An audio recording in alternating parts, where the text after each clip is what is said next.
Good afternoon, distinguished faculty, students, friends, family, and community members. What's up, Meadow? Over the last 2 years, I've undertaken a dangerous, lively, and rewarding project, firefighting. Yes, I mentioned 2 years. No, I did not repeat senior year. Thank you. I was inspired in many ways to join the Nanuet Fire Engine Company. For years, as a local citizen, I have seen them rush into action. Their dedication, commitment, and love for their fellow neighbors is outstanding. No matter what time of the day or the call, the fire department is always there to help you. Also, I was inspired by the heroic actions of firefighters of 9/11. Thousands of brave men and women stormed the towers, rescuing the injured and dying. Unfortunately, 343 firefighters were killed, but they sacrificed their lives for their brothers and sisters. As a kid, I was always amazed to see how people would run away from danger, especially from fires, while there are a few brave individual men and women who would go back and fight for one's property and life. However, one of the most important inspirations in my entire life was from my dear grandfather, Kusinbaira. As a child, he taught me to serve and help all humankind to the best of my ability. He once said, first think. If it is good for you, then think if it is good for others. If it is good for both you and others, then do it. So I did. Following back to my senior project. For over these 2 years, I've undergone strenuous training, responding to hundreds of calls, such as automatic alarms, structure fires, which a house is on fire, vehicle extrications, hazardous materials, flooding conditions, and much more, and I've bonded with my fellow teammates and apparatus. For the first 6 months of my journey, I got accustomed to our department's rules and standard operating procedures. Surprisingly, despite we have 26 fire departments in Rockland County, each department likes to run on their own schedule and their own, not schedule, like to run their things their own way. From June to July of 2017, I took my first firefighting class, BFO, or Basic Exterior Firefighter Operations. In this class, I learned fire science. I learned how to set up ladders, open hydrants, assist fast and special rescue teams, conduct forcible entry, recognize and detect hazardous materials, train for arson and counterterrorism operations, and learn how to classify fire. According to New York State, a firefighter must take 2 classes, BFO and IFO, which is Interior Firefighter Operations. I hope to take this class in a couple of weeks and graduate and become an interior firefighter. But despite this, I'm always training every Monday night at the firehouse, always learning new skills. Currently, I'm an exterior firefighter. An exterior firefighter is like any other firefighter. He or she can save people, take out fires, set up ladders, and even save cats from trees. The only difference is an exterior firefighter does not have the credentials, according to the state, to go into a burning building. But I'm still working on it. Anyone has the potential or skill to become a volunteer firefighter. A member must be brave, courageous, determined, and inspired to make a positive difference in someone's life. According to New York State, prospective members must be at least 16 years old and in a healthy shape. But one of the most important things is that these members must serve their neighbors selflessly and have a passion and love for doing so. They should also be aware that we cannot save everyone's life, but we should do the best to make a difference. I personally encourage ethnic minorities and young people, such as my classmates or whoever's in college, to join the fire department or EMS or anything, or volunteer here and there and make a difference. So today I would like to present some things. So as you can see here, I brought my fire gear. The fire gear... Take your time. The fire gear, we have a couple of terms we go by. We go by bunker gear, PPE, which is personal protective equipment, but at the end, it's called fire gear. We have certain things, such as a hood, which protects us. We have bunker pants, to protect our legs and our bodies from heat. We have special gloves, which protect our hands from all types of fire. And we also have a jacket, which protects us and keeps us cool, surprisingly. Also, we have a face mask, which I will put on later, but please don't get scared. I may sound like Darth Vader. Or for older kids, he's a tall guy who has a red stick. I also have a helmet, which is meant to protect me from falling debris and under heavy stress. And finally, my favorite buddy of all, the Scott pack. Surprisingly, how many of you guys know what's inside this pack? She does have answers. No, not you. No, not you. Water. Both. I heard water. What else? Oxygen. Milk.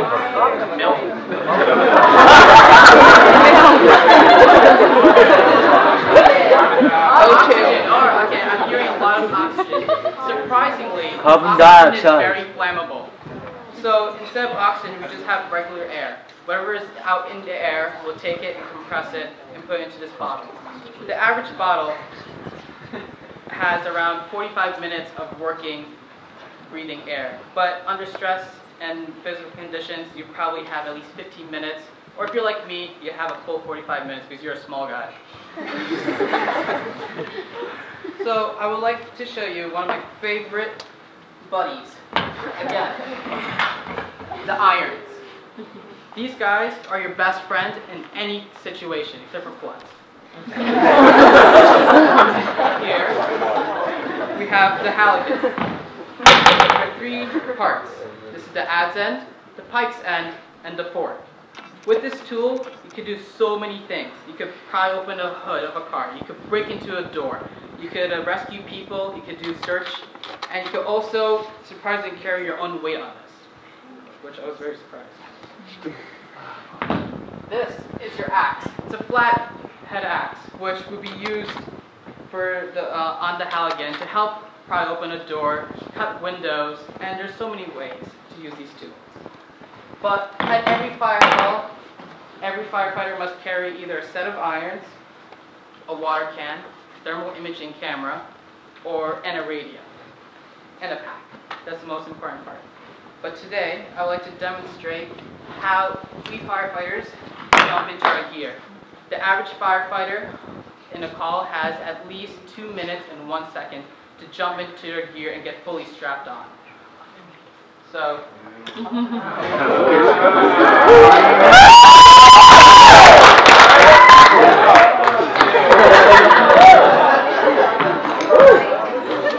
Oh my God, someone's dying.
So the average equipment on top of with all this bunker gear can come up to 150 pounds. So it's a lot. That's just with all this equipment. But at a regular structure fire, you carry your irons, you carry hose line, which can add up to another 100 pounds, and you get completely exhausted. So it also, a firefighter needs to be physically shaped. We're encouraged to do cardio, deadlifts, a bunch of physical workout that will help us build our endurance and agility to help save someone's life and property. Let me turn this off before someone gets scared.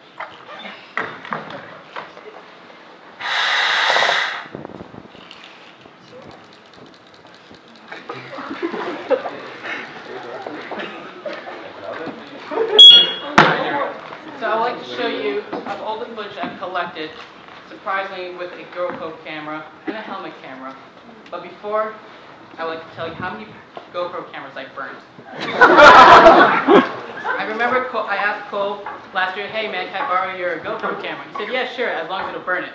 And I sent him a text the next day, I'm sorry, I didn't know it was fire resistant. It survived.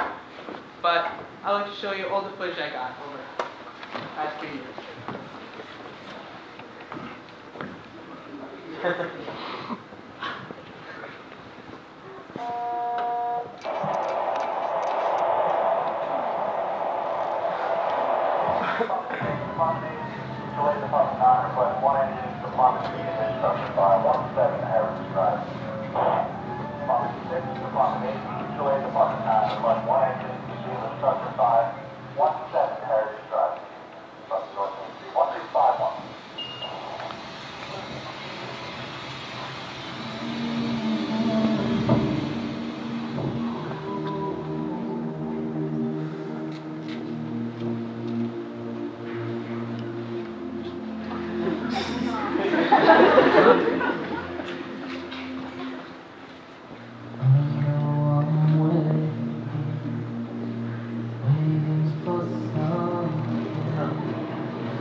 Sometimes it just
I've been on many calls before, but there was one call that somewhat traumatized me. It was a December night. We were sitting in the station and received calls for a vehicle fire, but where people were trapped. And we were responding, and we had told over the radio that the fire was growing and these people need to be popped right out quickly. And when we got to the scene, the fire was, and the heat was unbelievable. Like, I could barely look. Even I had my visor on and everything. And the first team worked on stabilizing and taking out the fire. And the second team, which I was on, was worked on victim removal, because they said that the fire has been going for a bit. We're expecting some possible victims. So we first opened the door, there's a little girl squirming around and everything. So I grabbed a seatbelt, had to cut her right out and take her out. And I remember that night I was about to cry because I saw how close the flames were from completely incinerating her. And I thought about all the dreams and her entire future that awaited her. And I was very upset at the mom too, because she was drunk driving and texting and driving at the same time. But it shows that we come and face these risks every day, and that, one, you shouldn't drink and drive and text and drive, but you should also be aware of your surroundings, and you should always make an effort to help everyone as much as possible. I followed up with that girl. She's in a better place now. Not dead, but... she's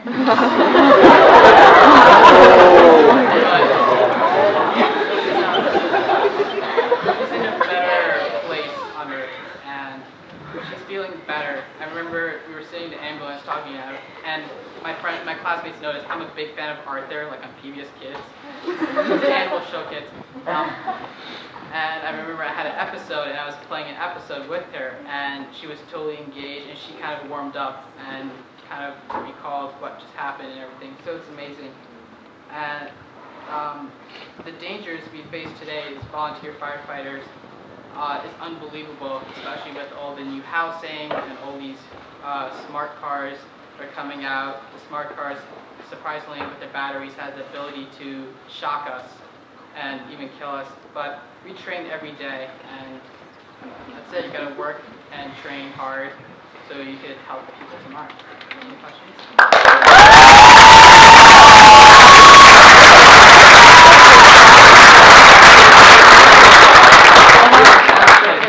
Thank these people who inspired me to take up firefighting. I would like to thank the Almighty for bringing me home safely every night. Surprisingly, it's been crazy these days. I would like to say thank you to my parents for supporting me with my decisions and helping me throughout my entire life. With great admiration and gratitude, I would like to say special thanks to my dear Tusindeta, my Aunt Sarah, and Dr. Daganta. They have supported me and offered me their keen insights throughout these 4 years. I'd like to thank Luke Hansen, my mentor, who unfortunately couldn't come today because of work and all the crazy calls we had last night.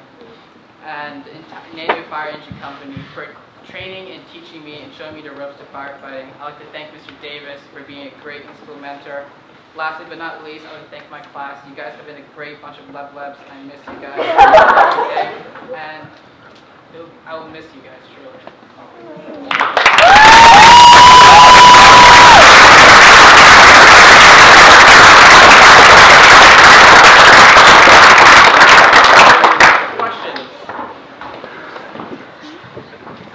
Do you see firefighting as a career path? No. I thought about it. I thought of becoming an Air Force firefighter or an MDNY, but I realized there are way too many risks, and I'm more interested towards other parts. About how many people are on a team? On a team, actually 7 people on a team, but nowadays we rarely get full 7. We get maybe 2 or 3. When the team is out, how, and you have all that on, how can you communicate with one another? Do you have radios in there, or hand signals? Or? Yeah, we have radios on us. The officer or the leader of the group would have their main radio, and they would be communicating with other teams to get our necessary resources and supplies. What is your favorite piece of equipment? It's tough. Besides water, I think the Halligan. It's my wife.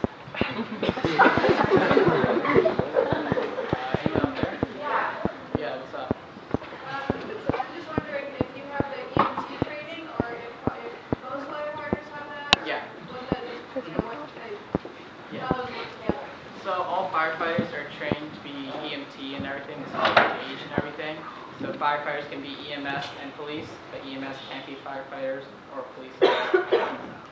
We have all the trainings like we were able to do for medical support and support EMS if necessary. And Hassan, I just wanted to say thank you for what you're doing.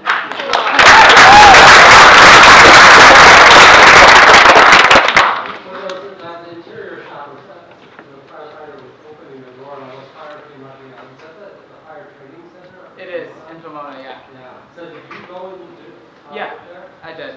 Yeah. We go and train. Very dangerous. Oh, it is. That was teaching us possibilities of a rollover, flashover. Flashover, once it reaches, the fire reaches 1,000 degrees Fahrenheit, it means whoever's in its path or anything will automatically disintegrate. So we were learning the signs for that. Wow. Did you ever get hurt? Yeah, I got hurt multiple times. There was one call where training, I fell through 2 floors with a dummy. Luckily, it's not a real person. Grabbed the dummy, and then I kind of hurt my jaw, but I was fine that day, and then I jumped out the building with the dummy. How do you manage being a high school student, or you will be going on to the next path, to respond at crazy hours and stress and trauma and all that? How do you do that?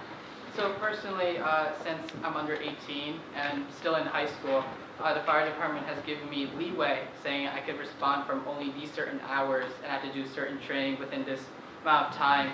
And once I head off to college, they'll give me college leave, which means I'll be completely excused from responding or attending trainings. Do you find it difficult to balance your FBI life with your... Yeah. It's very difficult, so I got transferred to Homeland Security. Unfortunately, like I told you guys last year, 2 years ago, she passed on, but I got a new partner, Pablo 2.0. Grace.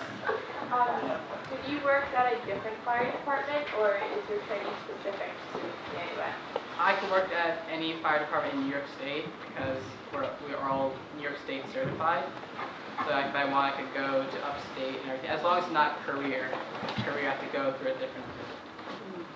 But, what is like the most necessary training that you would be using for these kinds of situations? So, like I said earlier, there's 2 types of training. There's BFO, which is basic exterior firefighting operations. So firefighting from the outside, and IFO, which is interior firefighting. So you learn how to go inside the burning building, how you know when to open the hydrant, and how you do ventilation. So like cutting holes in the roof to let smoke out, and knowing the right time. There's a lot here about me. Oh, of course. Sorry. Yeah. Cool. So the jacket has a bunch of air pockets between the outer shell, which is this part, and